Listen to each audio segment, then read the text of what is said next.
Pengerusi Perikatan Nasional telah melancarkan tawaran Perikatan Nasional secara rasminya. Ini tema kita, prihatin, bersih dan stabil, Malaysia gemilang.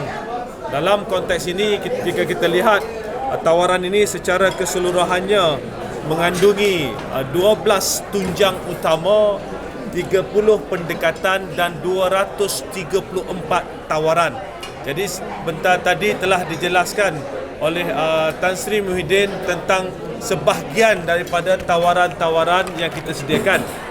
Untuk itu saya mohon kepada saudara-saudari sekiranya ingin mengetahui dengan lebih lanjut, kerana banyak komponen 234 merangkumi 12 tunjang dan pelbagai pendekatan yang ada. I think it would be better if everyone can read through, ada disediakan di atas talian di pnbest.com. You can go to pnbest.com. Buku yang lengkap ini akan telah ada di sana, dan ini akan memudahkan saudara-saudari untuk memahami apakah tawaran yang kita telah kemukakan kepada rakyat Malaysia dalam membantu mereka membuat keputusan sewaktu hendak mengundi pada 19 November nanti. Jika kita lihat, ini merupakan satu tawaran yang telah mengambil kira pelbagai aspek, ya. Jadi antara terlalu panjang atau terlalu pendek apabila kita bercakap tentang tawaran ini, can be too long or can be too short. Apa paling penting, kita ingin melihat satu tawaran yang merangkumi dan juga mengambil kira ke semua segmen masyarakat, sama ada tawaran itu untuk jangka masa pendek, jangka masa sederhana ataupun jangka masa panjang. Dalam konteks ini kita melihat tentang implikasi keuangan.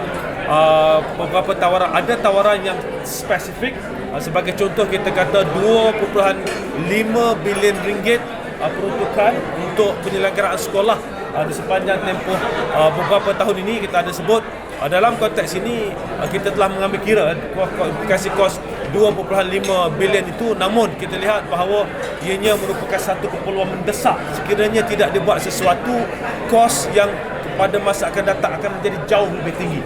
Kerana apa? Kerana peruntukan penyelenggaraan yang kita terima selama ini tidak mencukupi. Kita nak satu jam yang tinggi supaya sekolah-sekolah yang lama tidak diselenggarakan ini tidak dibiarkan tidak diselenggarakan, dan secara tidak langsung pada masa-masa yang akan datang kos penyelenggaraan itu dapat kita pastikan berada pada kadar yang sewajarnya.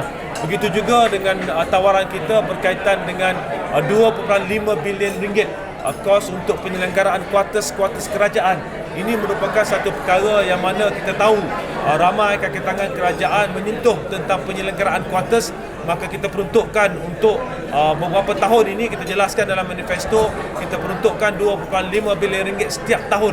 Again, ini kerana kita dapati penyelenggaraan sebelum ini tidak dilaksanakan secara optimal. Jika kita biarkan, kos pada masa akan datang akan menjadi jauh lebih tinggi.